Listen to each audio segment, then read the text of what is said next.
And let's see, are we live? Is this thing on?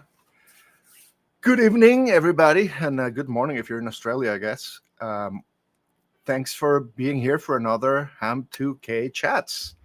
And today we are having a special guest. We're going to talk, and I want to talk a lot about his project because I think it's very interesting. We have Peter, Whiskey 1 Golf Romeo Delta, and I'm going to bring him in so he can introduce himself.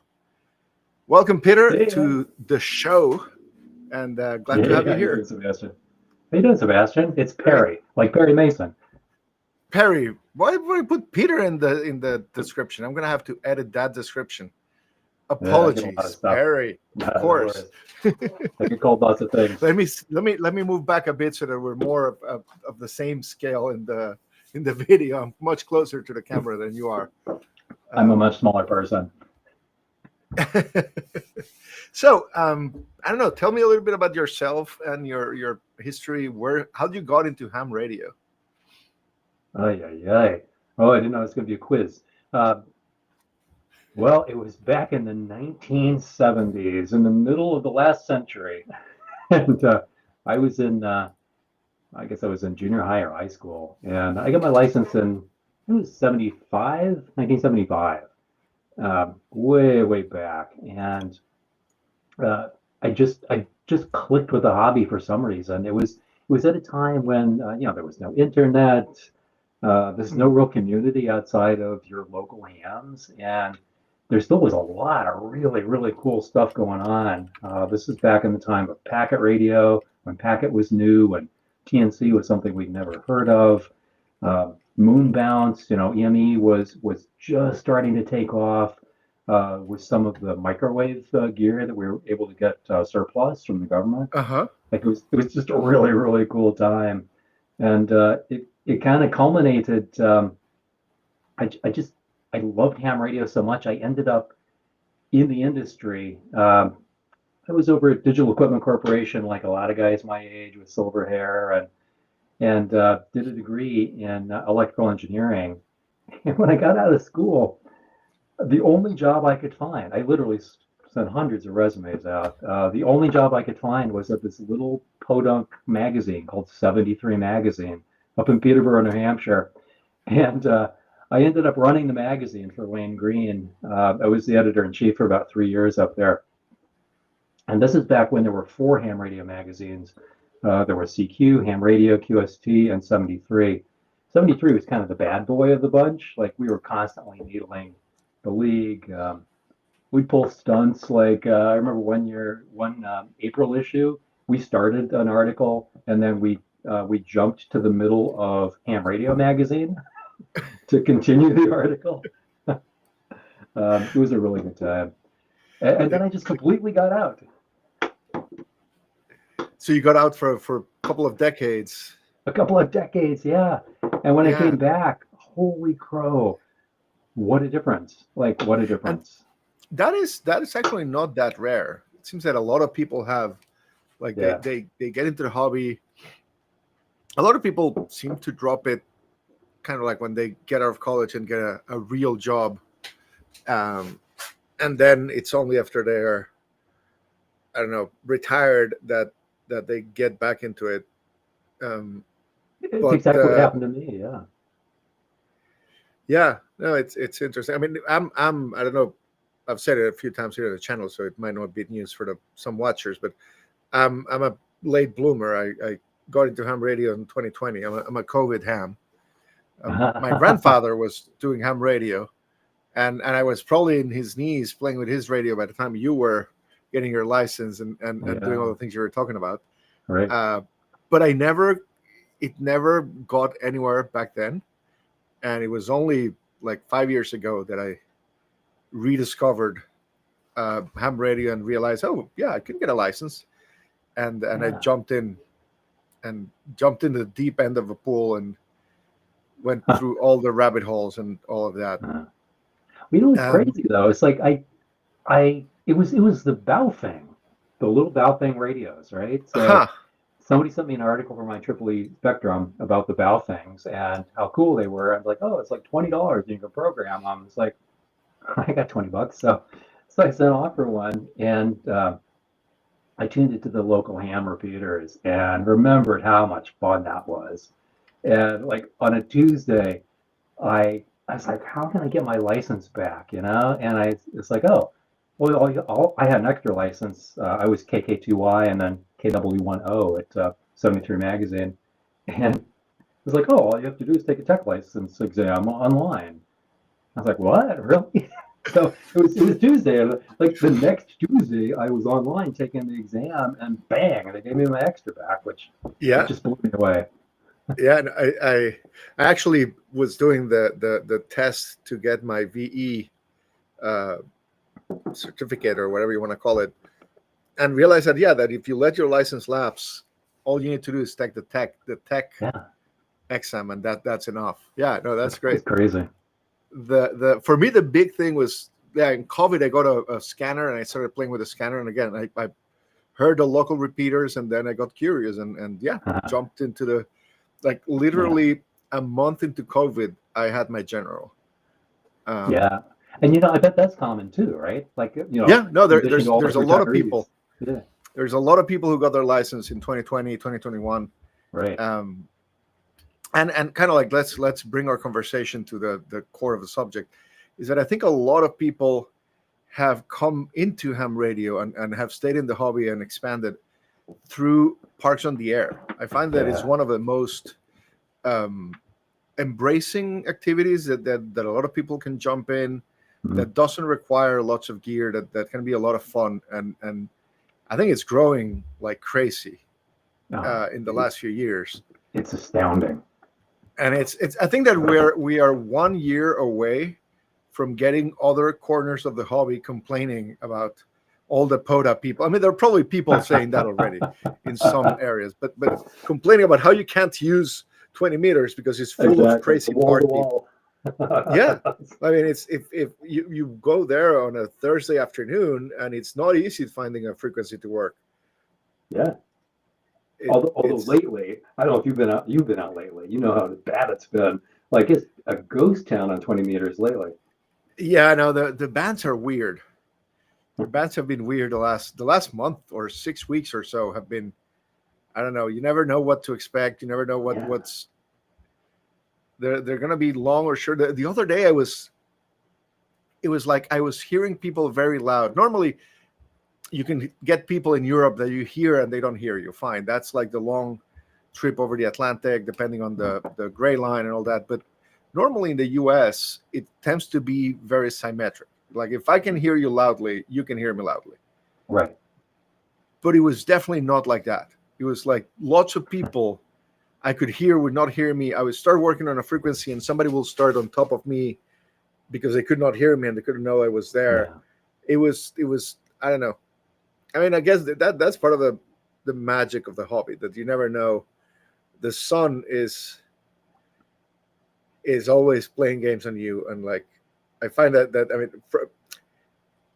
when people start talking about propagation and like coming up with models and modeling their antennas and all of that, and then one day the sun comes, and yeah, it's I'm not gonna pay attention to any of the numbers you pull there. Like, Exactly. It works or it doesn't, right? yeah, yeah. But Sebastian, like what you said is so true. But combine those two things, right? So POTA took off after National Parks on the Air, um, at a time when we were heading toward a peak in a sunspot cycle. So it made it really easy for people with pretty limited stations. Like I'm still running, 5 or 10 watts to pretty compromised antennas, and I'm still able to get in and make, half a dozen, 15, 20, 50 contacts in an hour.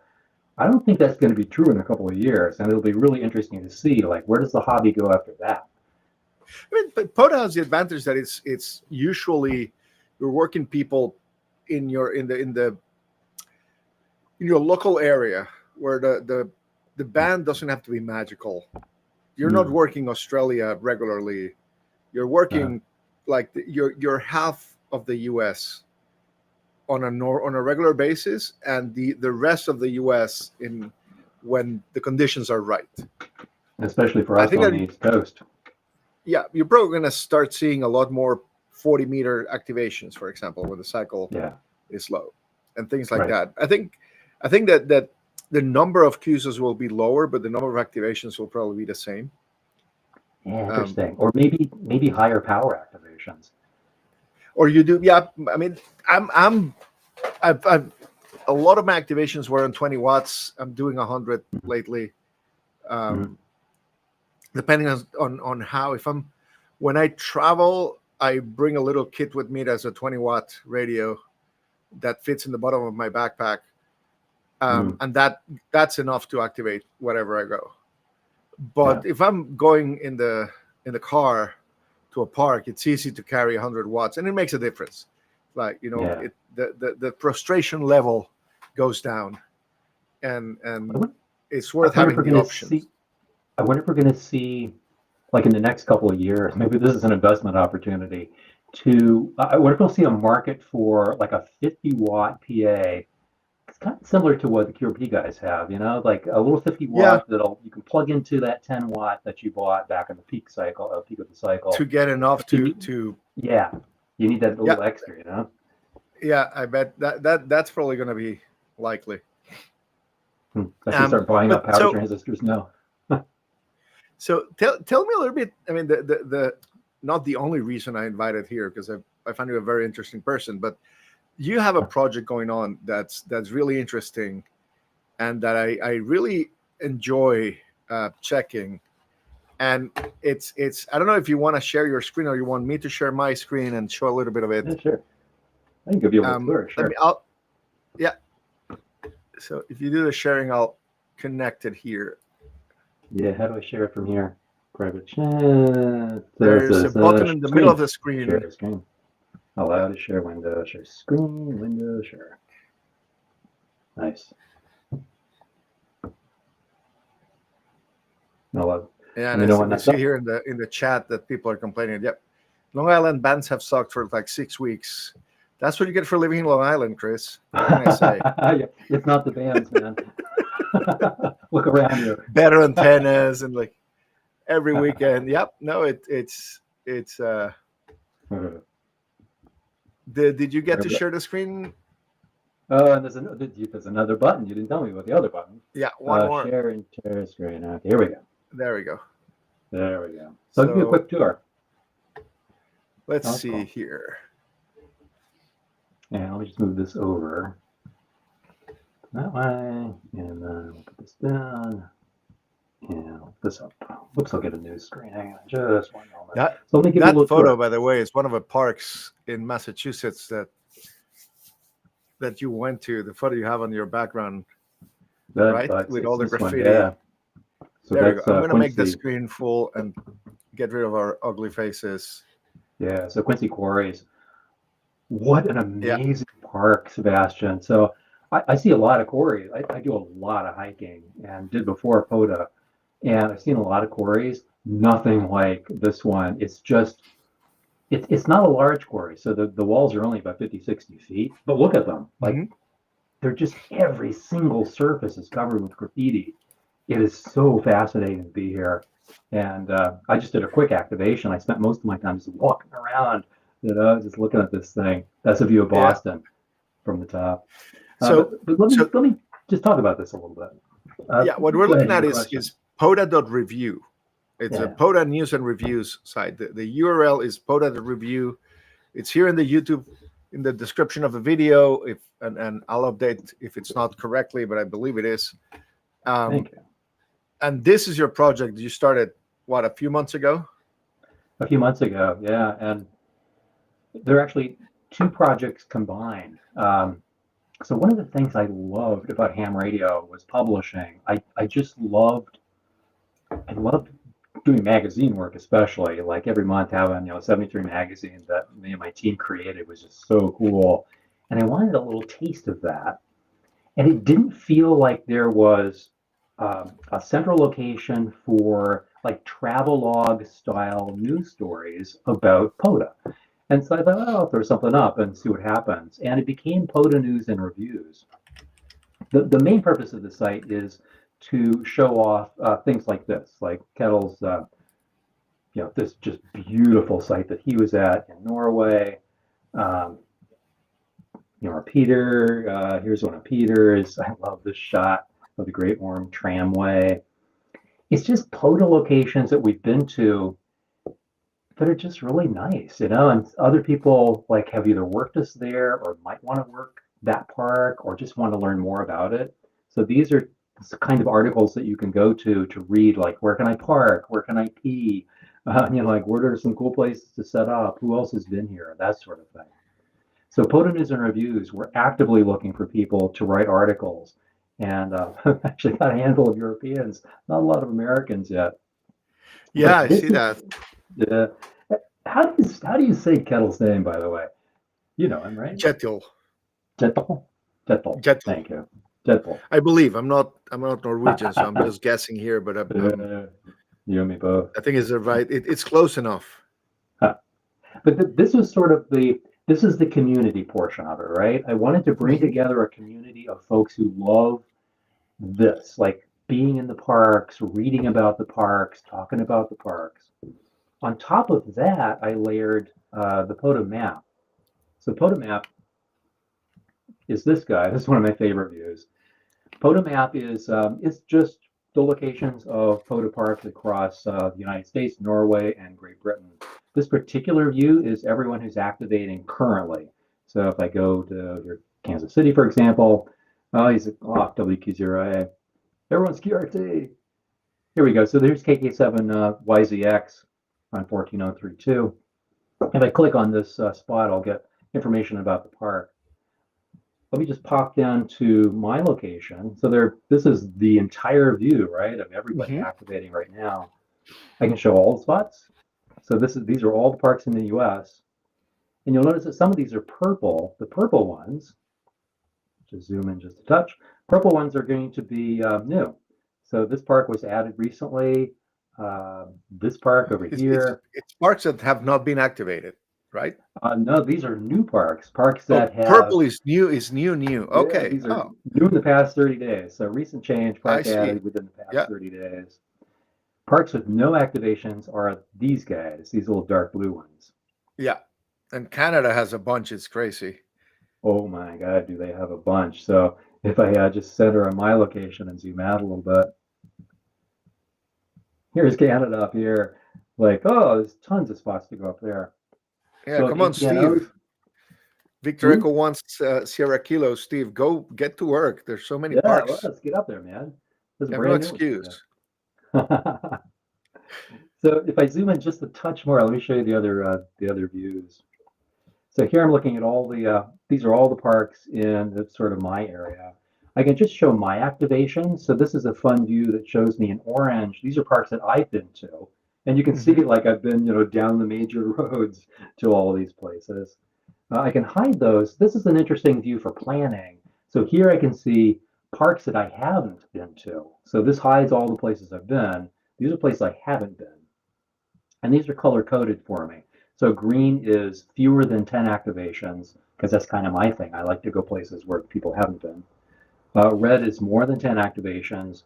We've already seen the black one or the blue one, which is 0. Only one left in Massachusetts. And then blue and purple, of course. And then I can go back to the currently on the air view. But I use this left in Massachusetts. I think you were talking about activating it recently. No, it's the. Well, a couple of days, yeah. So let me go back to my activations.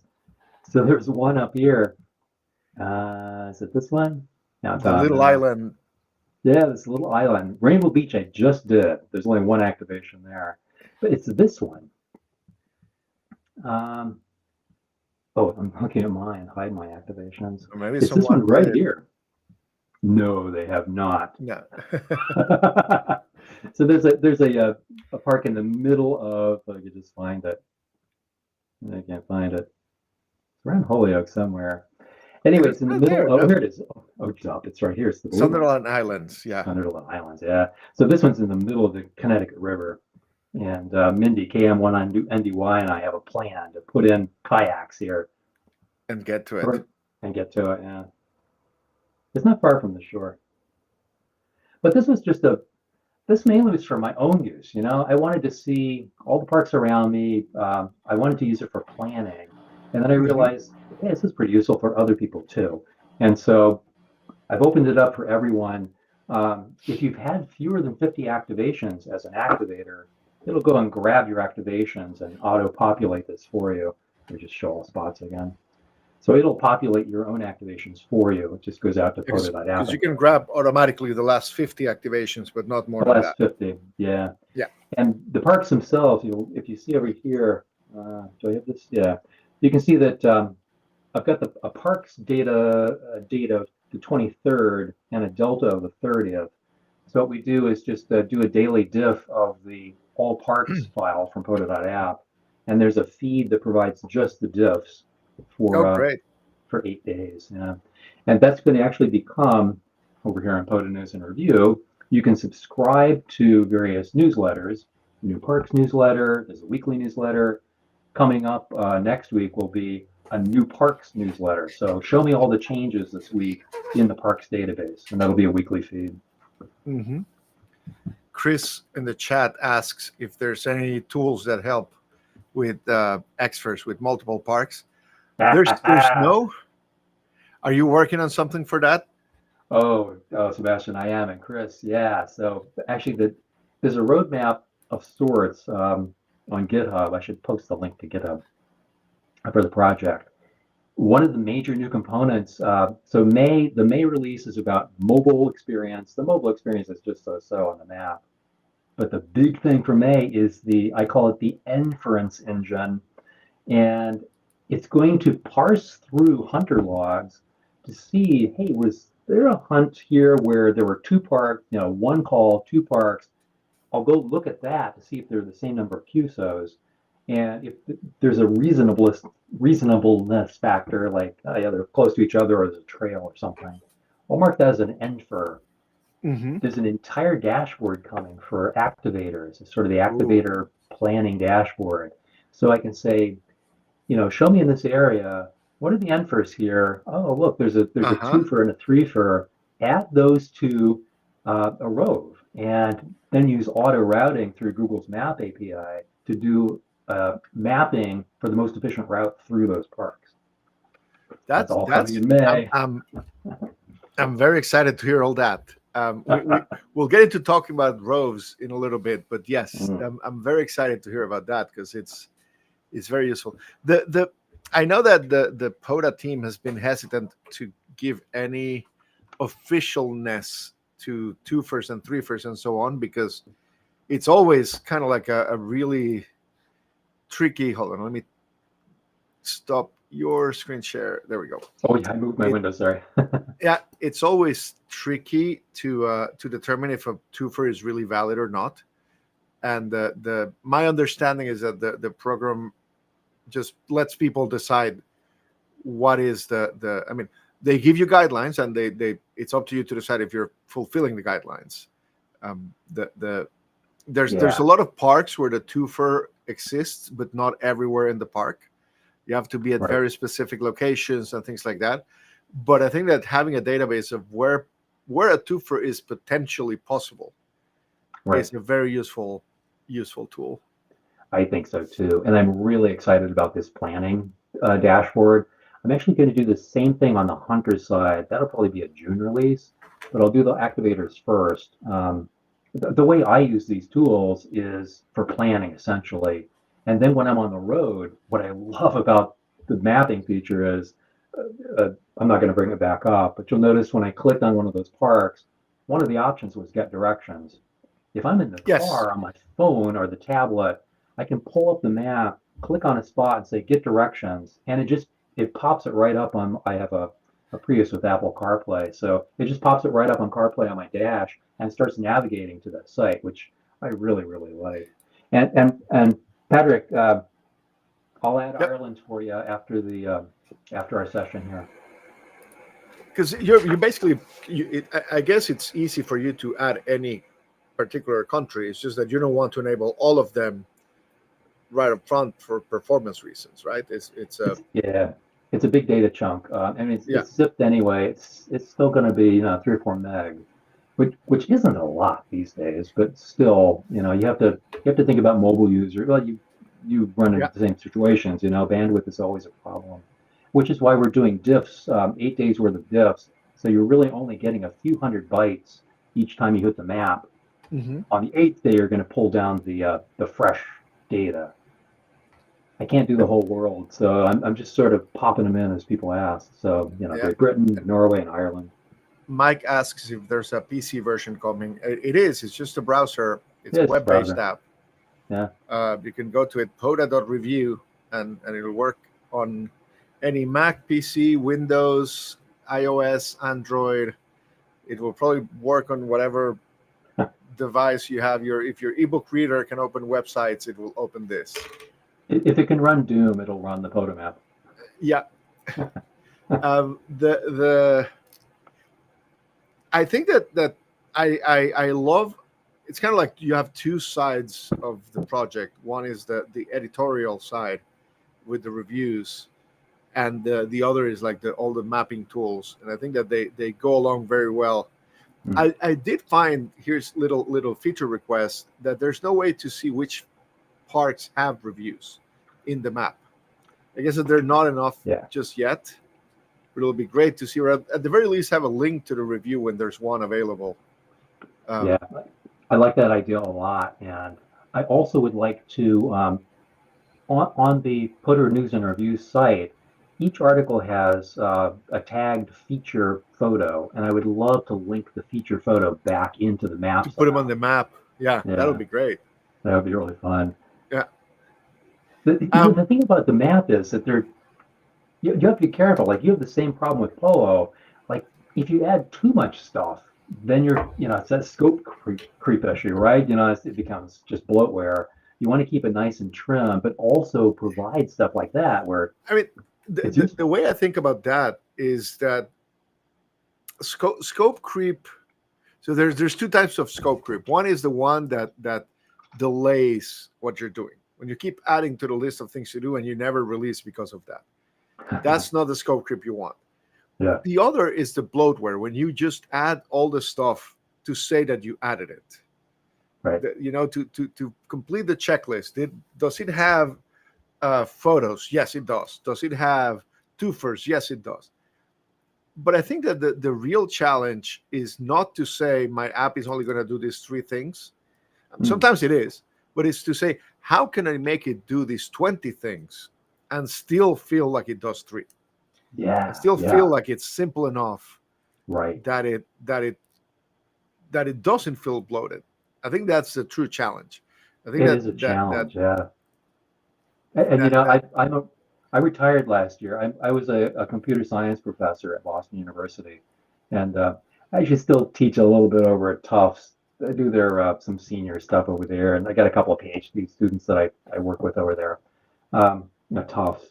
But I always told my class, I usually did senior capstone project sorts of courses, and I hammered it into them. It's like, you have to really, really focus on UI, because that's the experience that your users have. They don't care about all the shit under the hood. They don't care about all these fancy data structures you have. Yep. They know that, I push this button and it takes 2 seconds for the data to show up. Like, making all of that hard work and all those features, like those 20 features, vanish into the background, where I'm really just focusing on doing something and not how it's doing it. That's a huge challenge. Yeah. And also, again, like with those capstone projects, that's also the type of scenario where you never end up releasing it. Like the version 0, right. It's painful because you need to do something that's good enough. And like, I've learned that it's best to just release what you have and as soon as you can. The idea of the MVP, the minimum viable product, is very powerful. It's like, what is the least I can do to verify my hypothesis here, to see if this works, and it gives people the idea. Yeah, but it doesn't mean that that's all you're going to do. I think that a good software project is a living being that you keep feeding and growing and growing and growing. That it's not Go ahead. that it's not something that will ever be completed. and that you have to think of how to help it evolve and grow over the years, and be, like, like it's sometimes there's tools that I don't know are just fine, and I probably am talking that there's two different points of view. One is the user, and the other is the developer. Like, users want something that solves all their problems, and at that point they want it to stop and be stable. Right. Is that the why fix it if it ain't broke? But what happens is that's their problems. There's other people who have other sets of problems and different combinations of problems that are different. And so, like, I find it hard to stop and not add more features to Polo, but I also want to do it in a way that doesn't add complexity to the basic tasks. Like, Right. that's the main challenge, is how to combine those two things, make the easy things easy, But it can't but be other just things you. possible. It can't be just you, right, Sebastian? So that's something that you really nailed with Polo, is that, and what I'm trying to do with my tools and the site, you have to build community around the tool Yes. or around the activity that the tool supports. Otherwise, it's just you. And I came up with some stuff, and it's like maybe it works for some people and others not. Like, who And knows? it will only solve my problems, or it will only have the parks you've visited. Right, Yeah. right. But if you engage the community in such a way that they're then feeding back into the product, you know, that guides you, right? So now I've got a product that's organically growing, but it's organic from the community and not just from my head. Yeah, it's just that it's it takes time. I mean, Yeah, those things yeah. don't happen overnight. I have a year and a half roadmap in front of me right now because at the end of this, the spring of 2027, or probably late spring of 2027 on the roadmap, is the launch of a magazine. That's where all of this is going. I'm trying to build community. I'm trying to build tools. I'm trying to build excitement because I want to launch something like, online magazine that features stories about people who are doing PODA and new products. And, Hmm. we're down to like one magazine in ham radio, and it's not a very good one.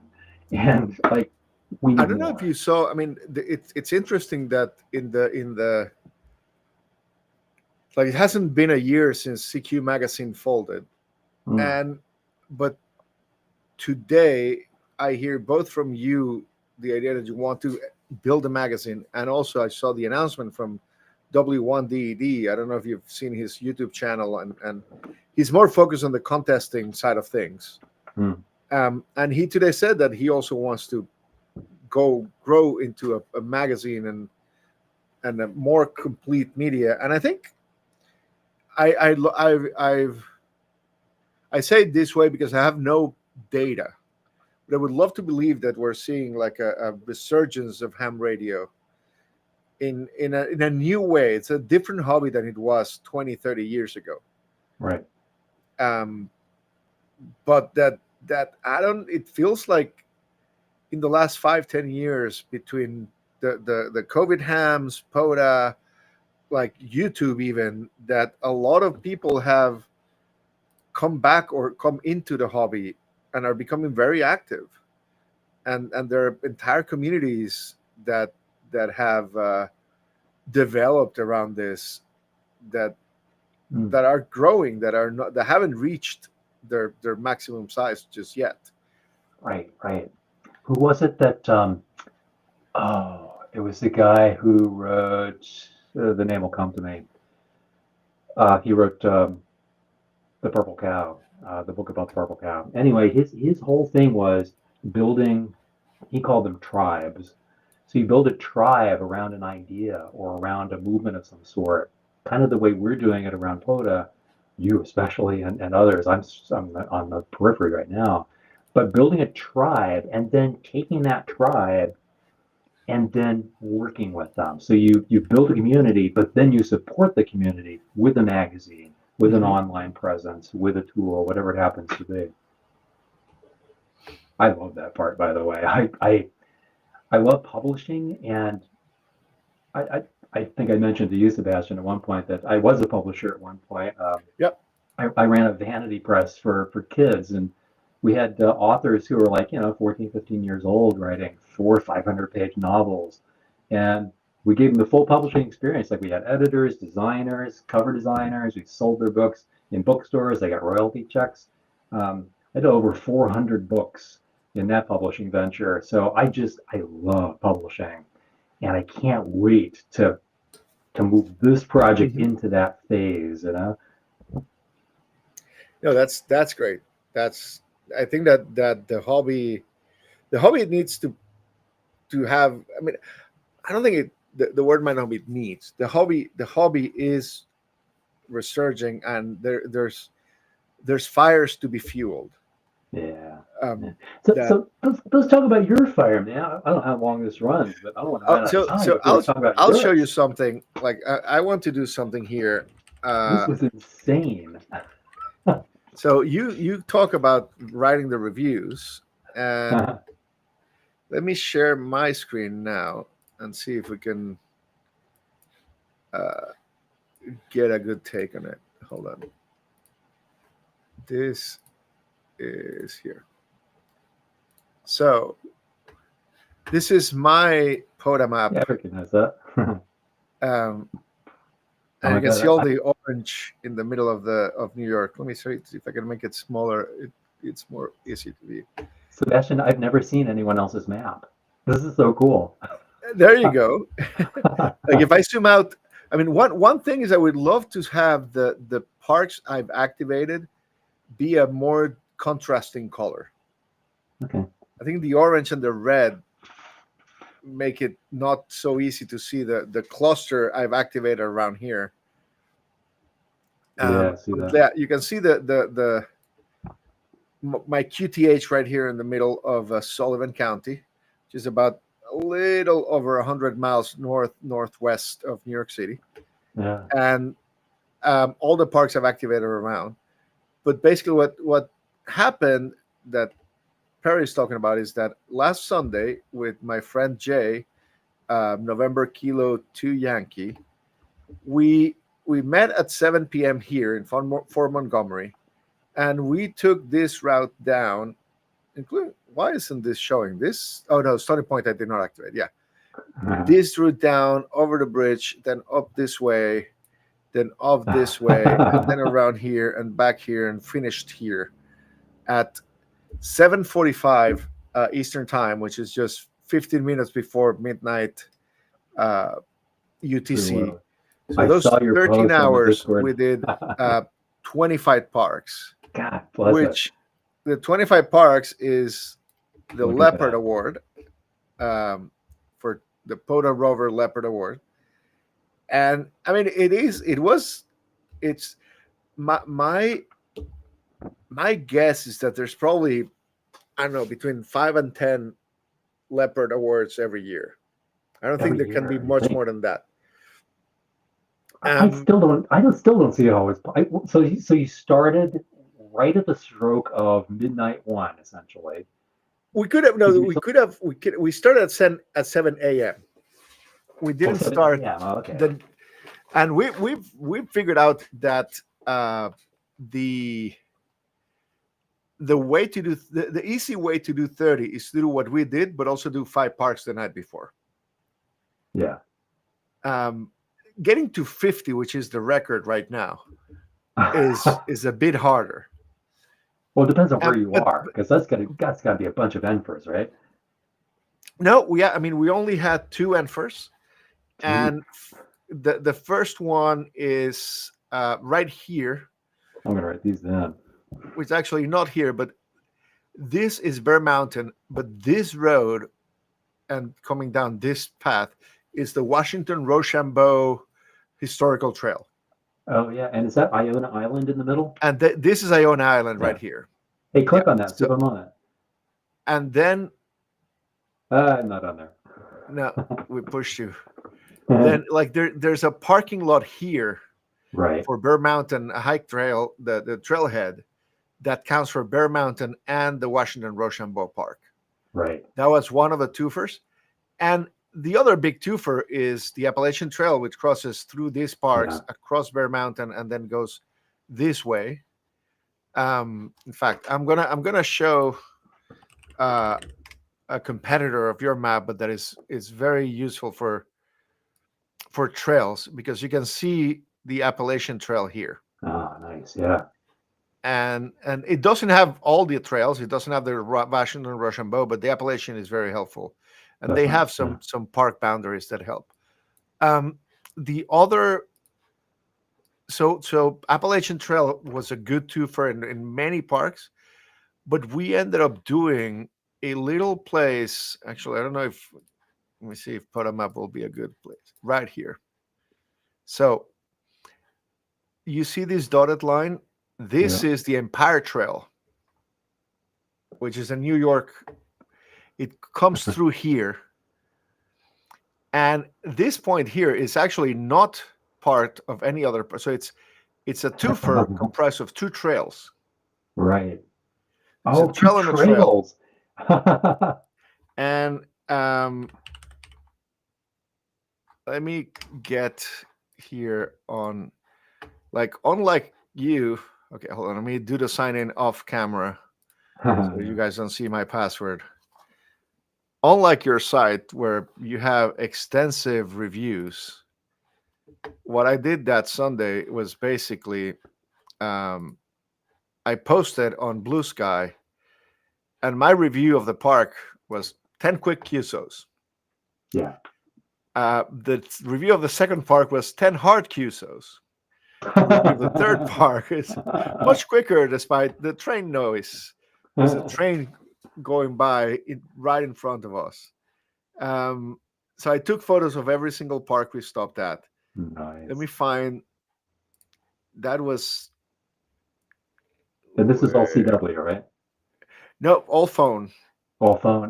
There's no time for CW. Here's you can see here the Appalachian Trail Blazer, if you know it. Yeah. And this is actually like a wooden plank boards that cross like a creek here. And what you see here is the Empire Trail. Oh, nice. Nice. So we were literally in the crossing. I mean, we were within 100 feet of the crossing of the two trails for that activation. Nice. So yeah, we only had two twofers. So we had 23 stops. 23 stops, man. And how many hours? So it'd be 12 hours, 13 right? hours. 13, yeah. It was 13 hours. Wow. Some of them were 4-minute long. Others were a struggle. There was both weird, like early in the morning, there's fewer people activating, hunting in particular. There's fewer people hunting. Yeah. So it's slower. But then in the middle of the day, the bands were crazy. Some of the locations had a lot of QRM. So it was hard to hear. Like so some of the stops took us like 40 minutes to activate. Others took 4. So depending on the sun, like we were talking before, it would mess up our plans. In some cases, we kind of like had to go into different bands to try to work other things. Yeah. There was the Florida QSO party going on that day, right? Which we hadn't planned on having to deal with. But yeah, like smoke signals makes it clear. It's like 10 contacts, pack up and go. We did 10 contacts per park, except a couple of cases.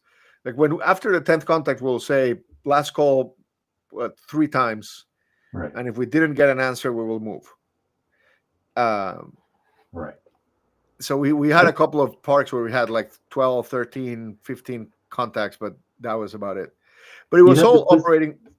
The solution to that is clear, though. Like, you could have just started at noon, gone to one park and said, oh, you're 5'9", both operators, all 23 parks. The all 23 parks part is I think it's somewhat accepted to say you're 5'9", all 23 operators. But they have to be not all 23 parks, sadly. I mean, not sadly, but gladly, because that's what makes it fun. It's like the challenge of doing it was that was so it. What's the gear? So were you running the HF on this? We were doing HF. We were using Let me see if there's a good photo. What's the gear? There, we don't take photo of the radio, but you can see the antenna on this photo, and it's the ICOM Okay. AH2, I believe, something like that. It's the ICOM portable antenna. Right. It has a much longer. It's like 8 foot long, I think, and it uses a tuner. It's not a screwdriver. Right. It has a tuner that goes inside of a truck, and with a 7300 ICOM 7300. Yeah. Jay, my partner in crime, is an ICOM fan. Yeah, me too. I'm more into Yaesu, but we took his truck, so it was his gear. Nice. And we're already, I mean, we had in the middle of it, we were already thinking how to do 30 and how to do more. And one of the things, and in your map, you can see it. I think that the place to do it, because you can see the density of parks here, and it's not bad. There's a good cluster here in central New York. Right. Massachusetts is actually probably ripe for a 50 park Rove. I think you might be right. The densities, I mean, just looking at that map, that's probably the densest region we have, right? Western Massachusetts. This cluster of parks here, like you see these, here's like 10 parks. Right. With like a 5-minute drive between parks. Right. Or maybe 10. I mean, the problem we had is that a lot of our segments were more than 20 minutes between parks. Right. And that between the 20 minutes between park and 20 minutes activating because the bands were slow. 20 minutes. That means we barely could do 2 parks an hour. Yeah. And to do 50, you need to do like at least 3 parks an hour. You need to do a few parks the night before, like after 7 p.m. Right. After 8 p.m. and like try to find parks that are open all night and you can just go to the parking lot and activate them. The problem is that after 10 p.m. it's hard to activate because there's fewer people hunting too. Right. So you cannot just activate through all night. It's not really that productive. Yeah. But it's about finding like clusters that are very dense and then plotting the right route. That's actually an interesting application for the map, right? So show me the 10 areas near me that have the highest density of parks. Mm-hmm. I should be able to calculate that. Yeah, no, that'll be a. So I think that I mean Boston has a bunch, but they're urban. Many of them are urban places that are really hard to activate and connect. And even honestly, all the way out to Framingham. So 495 runs out to Framingham. Everything inside that loop there are a lot of urban parks. Like one I stopped at was like literally, I could literally throw a rock from one end to the other. There's a ton of those. Yeah, and another place where you can do maybe not a 50 park road, but you can try to do a 30. And Chris K2 PTC will probably love hearing this. Long Island could give you a good 30 park Rove. Yeah, maybe. But not 50. The thing is, for 50, you need, like, I don't know, around here in Connecticut maybe, but you need to have lots of park one after the other, after the other, after the other. Like, my next Rove is going to be south coast of Rhode Island. There's about 15 parks down along the south coast of Rhode Island, all next to each other. Like, literally, I have to use a vertical, because if I use the long wire, it's going to go over into the next park. Yeah, I mean, here you can do 10 parks, a 10 park Rove easily. This is a perfect 10 park Rove. Yeah. But yeah, that's the plan. We're gonna see if we can do our 30 to 50 park Rove around Massachusetts. We're gonna have to get during this Rove. It was a good thing we had our the New York State Parks Pass. This is an annual thing because a lot of parks charge $10 to enter, and if you have to pay that for 15 of your parks, that's already significant. That's more than gas. Yeah, although this time of year most folks aren't charging yet, but still. No, we had to pay or we had to present the card. At least 5 or 6 parks were charging here. The other thing we're planning is to do a 5-park rove around the islands here in the upper Hudson River, Oh, just fun. south of Albany. There's at least 5 parks, and Jay has a sailboat, a small sailboat. Nice. So we're looking into how to do a 5-park rove on a sailboat. On the water. On the water. On the it's So what do the awards go? Is it 25 and then 50 is the next award? the next one is 30, which is lion. 30. Oh, okay. Lion. And the 50, I believe, is the hyena. And I think that I think that one there's few people who've done it. They should present really, it on like an actual hyena skin, like yeah, tattooed onto a hyena. Here's your hyena. I think where was I think that so I know that James V3JLN, who was in the he was here in the channel a couple of weeks ago. Yeah. He has done the 50-park rove, I believe. Oh my god! And I got to interview him. I mean, he has his own app he built for this, and he did it. I think it was around this area. Yeah, like that's very dense. Yes, there's enough density here. Like these are a bit urban, but like there's enough density here to try to do the 50. It's still a crazy effort, and like I think one thing I would like to do next time, if possible, is enlist the help of people to keep the frequency, to hold the frequency for me while we drive. Oh, interesting. Yeah. Like you say, you build a community, then you use it for something useful. I mean, your own evil, nefarious purposes, but that's fine. Which is like, yeah, hold the frequency for me. Just talk among yourselves until we get to the next part. Or just get 10 people to wait. And they're waiting for you. Yes, that's the thing. Right, exactly.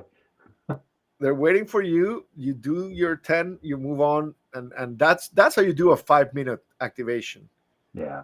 I think my fastest has been 7.5 minutes. I pulled up the side of the road in North Carolina. I was on a road down there. I was Potomap. I saw, it was a spot right off the road. So I clicked, pulled off, threw a wire up in the tree. 7 minutes later, I had 10, or I do a dozen and done. 10 minutes later, 7 minutes later, a dozen, out of there. I love that sort of activation. One of the best moments of the road was we were struggling. There were 2 parks where there was like the QRM was bad. It was the noisy. We're calling CQ, nothing. Yeah. Then we started hunting other parks. And I see on Polo that Brian, W1GRD, and Anna and his friend, they were all at a park. And I mean, I love them dearly, but that day I loved them even more. There was 3 contacts. There were 3 operators. Right. And they were like, and for that's a third of the contacts we needed. That like after them we only needed 1 more. So it's like we hunted someone else, and that was it. We were done for the park. Like there's nothing like running into or running with someone on a twofer that can give you all the contacts you need at that point. Or it's the Florida CUSA party or the Michigan CUSA party, which saved my butt a couple of weeks ago. For Florida, we went hunting for Florida stations. We only got like 3 or 4. It was not that productive. Yeah. They're all really old down there. I mean, it helped, but it was not what changed the outcome. We got Brian and Anna on this park, but there was another park before. Was it? I forget where it was, or the next one. Hook Mountain, no, Nyack Beach. It was different. It was after we crossed this one. This one was a little park. There were, I don't know what was the QRM, because there were a couple of houses across the street, but it was bad, and like the mountain, the propagation was not on our side. The topography was not on our side. And we got Anna and Brian again there. That made a big difference. little lunch stop at a local Italian deli. Nice. Little Yeah. prosciutto back there. So yeah, this is my version of the POTA review site where I give a one-liner review of the phones. At some point, it'll just become a thumb up or a thumb down. You know? Right? Yeah, it's that's it. 2 antennas.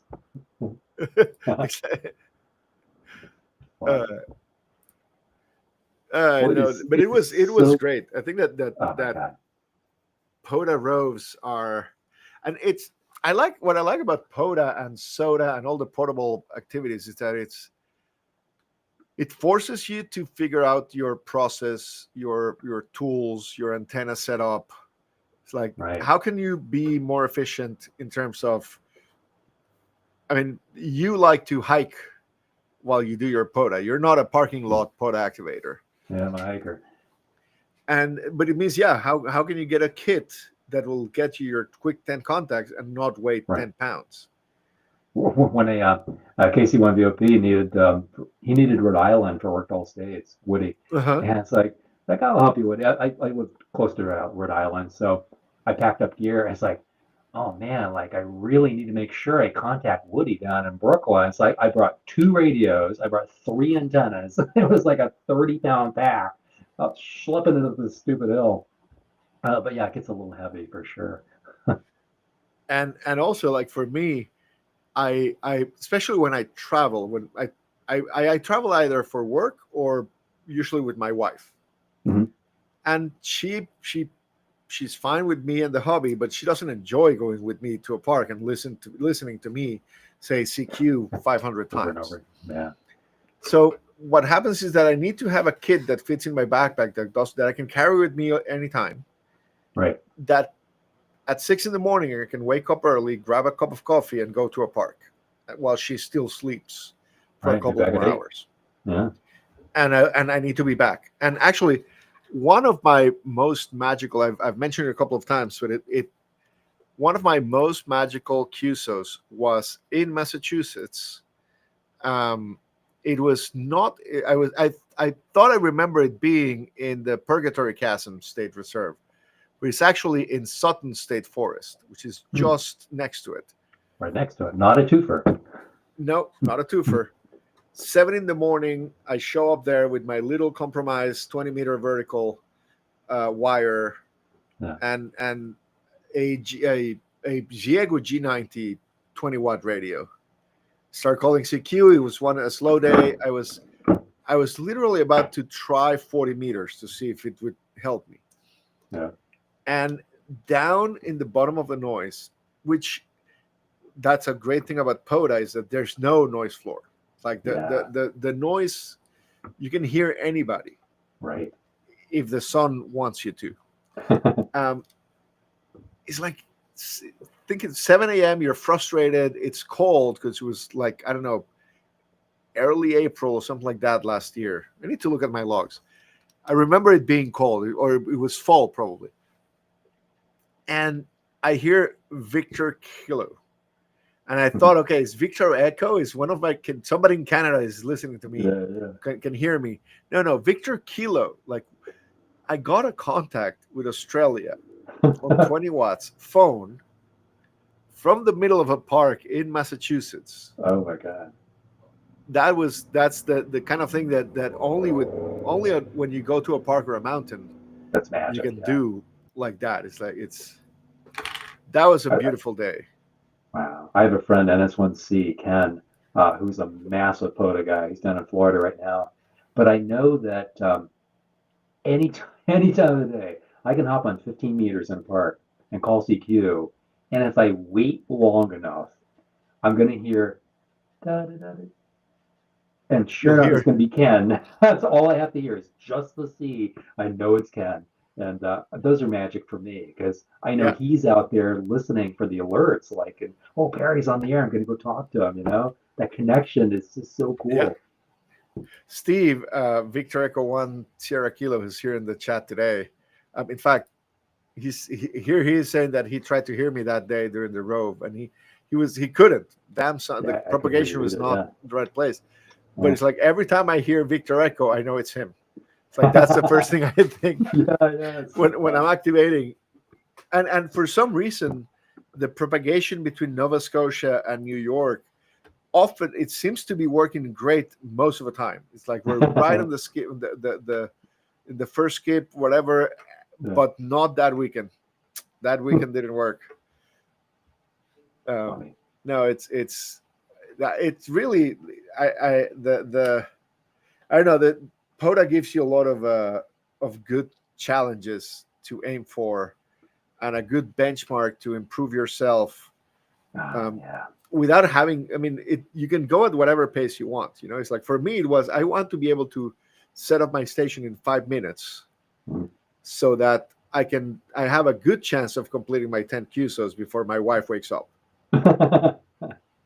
So it was like the I need to have, and it was like little things like how I would like wrap the cables, but the radials back, and how it would twist them and tie them, and like I used these like little Velcro straps.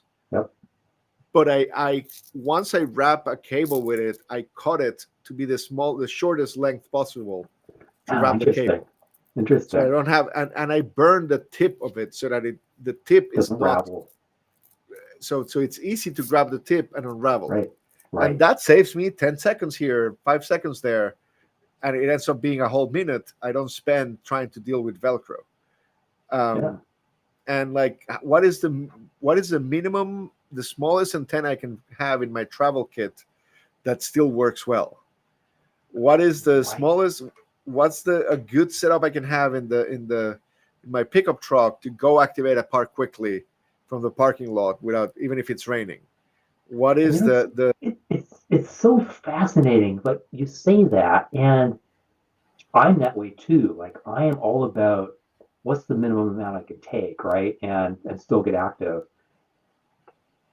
But then there's the other side of that spectrum where it's like, how much power can I run? I'm gonna, set up, I'm gonna put a tower up. Like, there's that group too, right?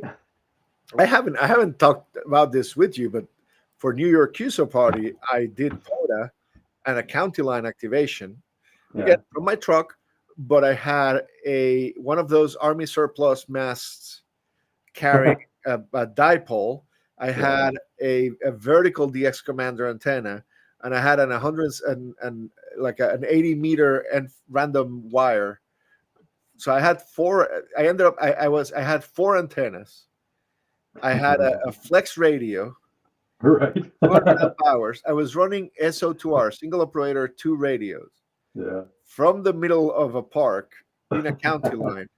And I blew the score. It's like for any low power station in that the New York QSO party, I blew the score. It's like only a couple of high power stations got more QSOs than I did. Wow. And I have plans for this year's QSO party to like double that. Again, doing it coming up.